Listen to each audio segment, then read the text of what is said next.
Deep within the mountains of North Africa, I'm looking for the origins of an ancient legend, an incredible story that begins with Moses and the Ten Commandments.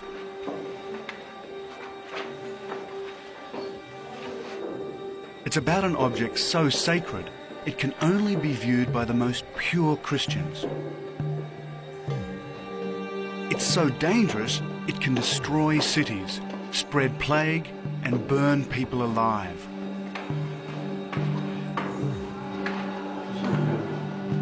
Many have looked for the source of this legend. The Crusaders, the popes of Rome, the great kings of Europe, even Indiana Jones. And like them, my quest has brought me to Ethiopia. I'm looking for the keepers of the Lost Ark.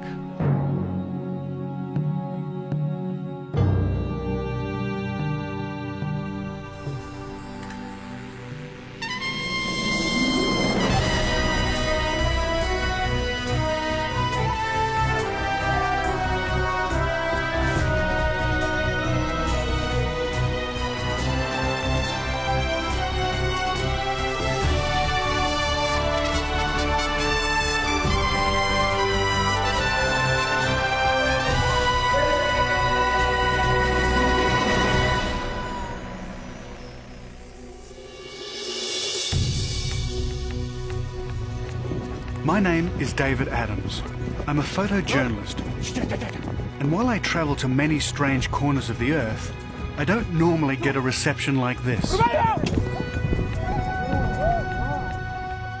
Ethiopia is a landlocked nation in North Africa. Once a mountain kingdom, it remained isolated from the rest of the world for over 1,000 years.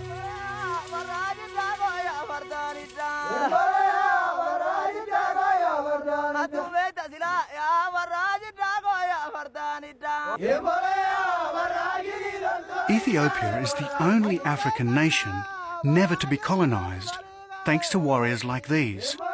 They wiped out invaders with ferocious efficiency.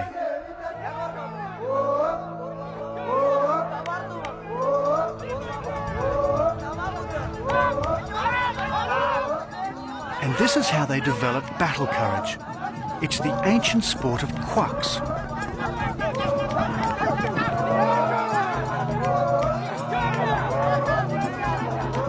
It's a form of jousting, and as you can see, the rules are simple. Get out of the way fast. The spears are real and very sharp.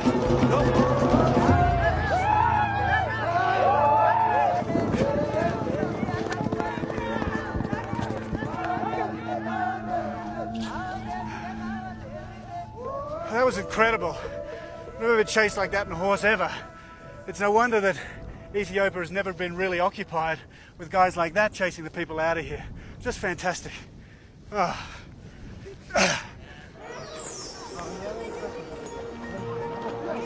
But I come in peace. In fact, I come as a pilgrim. My journey starts in the Ethiopian highlands, where I'll shortly set out on a 200-mile pilgrimage. That's 320 kilometers. My journey will take me to some of the most sacred shrines in this ancient land.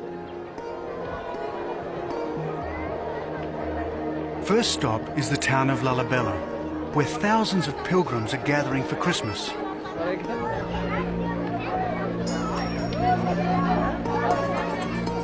Ethiopia is one of the world's oldest Christian nations, so I wear a white shawl to show respect, and I carry a pilgrim's staff for divine determination. My pilgrimage will take me through the 12 days of the Orthodox Christmas, ending with Timkat, the Ethiopian feast of the Epiphany. But none of this happens on any dates we use in the West. According to the local calendar, there are 13 months in a year. The 21st century is still years away, and sitting here under the midday sun, it's still 5 p.m. In other words, Western time here is irrelevant. And listening to this fire and brimstone preacher, so are some aspects of Western culture. No coffee, he shouts. No alcohol, no loud talk, excessive laughter or noisy parties. Otherwise, I will not enter the kingdom of heaven. Not exactly my idea of Christmas.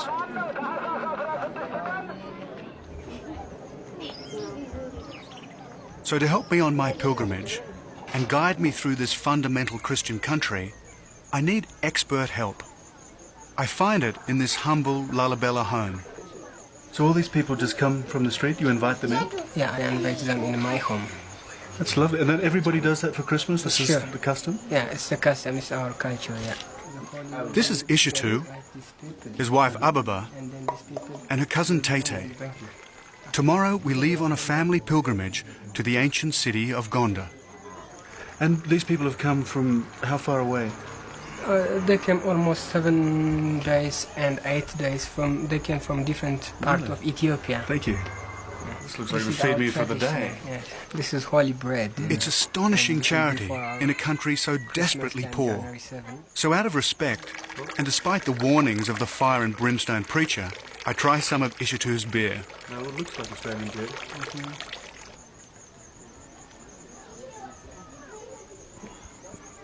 It's not How do bad. you like it? That's good. It's quite bitter. There's things floating in it. Maybe we'll export to your country. Somehow I don't think it'll work.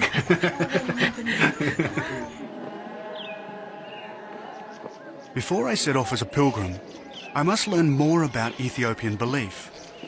And in Lalibela, you don't have to go far.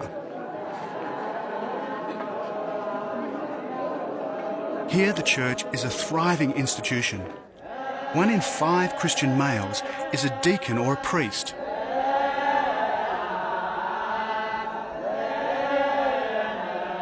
This is a Christmas liturgy, conducted as it would have been 1500 years ago.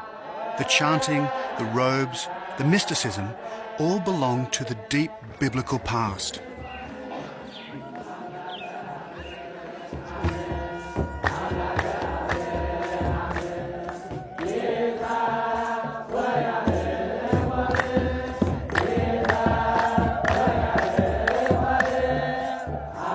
While there's something that seems very African about this dance, it's actually one of the oldest liturgies in existence.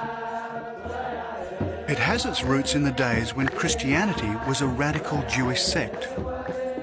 And underlying it all is unswerving faith. They call Lalibela the New Jerusalem.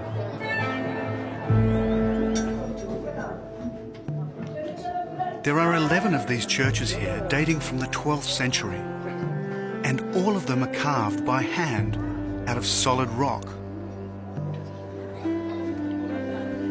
Hello. Hello. I'd like to buy some candles. Yeah. Thank you very much. Merry Christmas.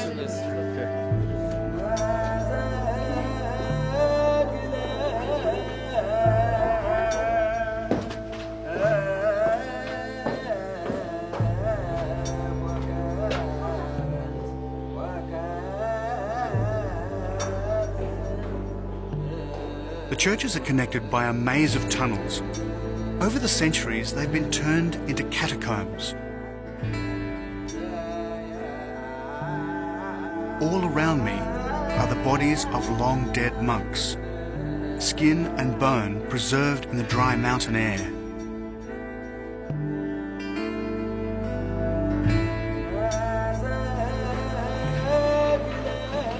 The passages twist and turn into an elaborate underground labyrinth. All of it chopped out of stone by hammer and chisel. But how? Well, according to legend, the heavy work was done by saints and angels. When King Lalibela died, God ordered him back to earth to carve the churches. And St. George and the Archangel Gabriel lent him a hand. Or that's what the faithful believe.